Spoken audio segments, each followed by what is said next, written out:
नमस्कार, स्वागत है आप सभी का वाइब्रेंट बिहार झारखंड में। मैं हूं आपके साथ मुदिता। क्या बिहार की राजनीति में एक बार फिर नीतीश युग का नया अध्याय शुरू होने वाला है? क्या जेडीयू के भीतर मची हलचल किसी बड़े सियासी तूफान की आहट है? 19 मार्च की तारीख बिहार की सत्ता के गलियारों के लिए इतनी खास क्यों होने वाली है? आखिर क्या वजह है कि जेडीयू के तमाम बड़े दिग्गज संजय झा से लेकर उमेश कुशवाहा तक एक सुर में सिर्फ एक ही नाम जप रहे हैं? क्या नीतीश कुमार के सामने खड़ा होने की हिम्मत पार्टी में कोई और नहीं कर पाएगा? आज की इस विशेष रिपोर्ट में हम आपको बताएंगे जेडीयू के उस सीक्रेट मिशन के बारे में जिसकी स्क्रिप्ट लिखी जा चुकी है और जिसका क्लाइमेक्स 19 मार्च को होने वाला है। तो वीडियो को अंत तक जरूर देखिएगा, क्योंकि मामला सिर्फ एक पद का नहीं बल्कि 2027 के चुनाव की बिसात का है। बिहार की राजधानी पटना से जो खबर आ रही है वो जेडीयू कार्यकर्ताओं के लिए बड़ी खबर है।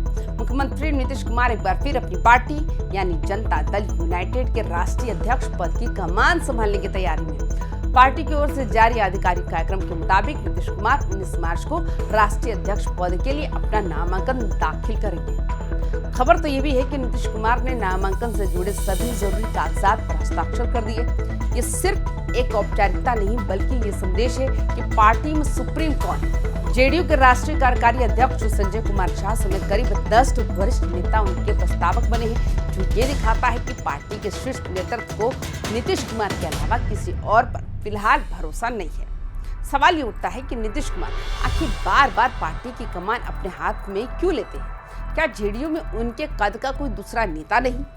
असल में राजनीति के जानकार मानते हैं कि जब नीतीश कुमार खुद अध्यक्ष होते हैं तो सहयोगियों से सीटों का बंटवारा और बड़े फैसले लेना आसान हो जाता है। जब कोई और अध्यक्ष होता है तो फैसलों में तो 2 पावर सेंटर बनने का डर रहता है। 19 मार्च को होने वाला ये नामांकन दरअसल एक सीधा संदेश है। चाहे पटना हो या दिल्ली, जेडीयू की हर फाइल पर आखिरी मुहर सिर्फ और सिर्फ नीतीश कुमार की ही लगेगी। ये उनकी मजबूरी नहीं बल्कि आने वाले चुनाव की लड़ाई के लिए एक सोची समझी अभी से ही घेराबंदी की जा रही है। पार्टी के भीतर इस फैसले को लेकर कितनी सहमति है, इसका अंदाजा आप जेडीयू के प्रदेश अध्यक्ष उमेश कुशवाहा के बयान से लगा सकते हैं। उमेश कुशवाहा ने साफ लफ्जों में कहा कि पार्टी का एक ही कार्यकर्ता है, चाहे वो पंचायत स्तर का हो या प्रदेश स्तर का हो, हर कोई चाहता है कि नीतीश कुमार ही दोबारा राष्ट्रीय अध्यक्ष बने।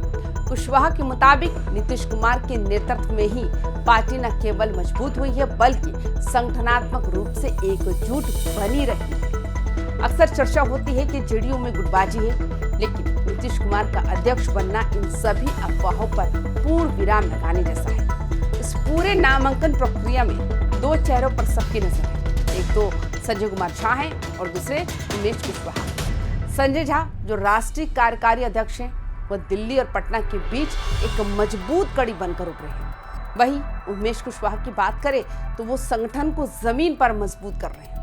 इन दोनों नेताओं का नीतीश कुमार के प्रस्तावक के रूप में आगे आना ये दिखाता है कि जेडीयू के भीतर अनुभवी और संगठनात्मक चेहरों का एक ऐसा तालमेल बैठ गया है जो नीतीश कुमार के नेतृत्व को चुनौती मुक्त बनाना है। पार्टी सूत्रों का कहना है कि नामांकन के वक्त पटना के जेडीयू दफ्तर में जो भीड़ जुटेगी वो विपक्षी खेमों को ये बताने के लिए काफी होगी कि जेडीयू अब पहले से कहीं ज्यादा आक्रामक है। अब जरा पूरे कार्यक्रम को समझ लीजिए। जेडीयू ने जो शेड्यूल जारी किया है उसके अनुसार नामांकन दाखिल करने की आखिरी तारीख 22 मार्च है। अगर नीतीश कुमार के अलावा कोई और भी मैदान में उतरता है तो 27 मार्च को मतदान कराया जाएगा। लेकिन हकीकत तो ये है कि फिलहाल नीतीश कुमार के सामने किसी बड़े चुनौतीकर्ता के आने की संभावना शून्य के बराबर है। ऐसे में नामांकन वापसी की तारीख बीतते ही नीतीश कुमार को निर्विरोध अध्यक्ष घोषित कर दिया जाएगा। ये जीत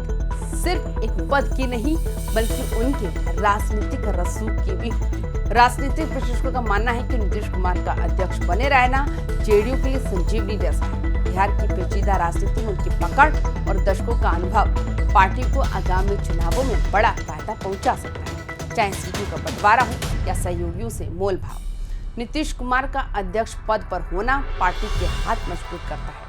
उनके नेतृत्व में जेडीयू अब अपने संगठन को बूथ स्तर तक और भी ज्यादा आक्रामक तरीके से मजबूत करने की दिशा में काम करेगी। एक तरफ जहां जेडीयू उत्सव की मूड में है, वही विपक्ष इस पूरे घटनाक्रम को पुरानी कहानी कह रहा है। लेकिन आरजेडी और कांग्रेस के लिए ये चिंता का विषय भी है। अगर नीतीश कुमार एक बार फिर आधिकारिक तौर पर सुप्रीम कमांडर बनते हैं तो वो अपने पुराने लव कुश समीकरण और अति पिछड़ा वोट बैंक को साधने के लिए नए प्रयोग कर सकते हैं। अध्यक्ष बनते ही नीतीश कुमार जिला स्तर पर बड़े बदलाव कर सकते हैं। कई पुराने चेहरों की छुट्टी हो सकती है और नए युवाओं को जिम्मेदारी मिल सकती है। 19 मार्च के बाद आप जेडीयू का एक नया अवतार देखेंगे जो सीधे तौर पर जमीन पर उतरने के लिए तैयार होगा। तो दोस्तों, 19 मार्च का ये नामांकन जेडीयू की राजनीति में एक अहम पड़ाव साबित होगा।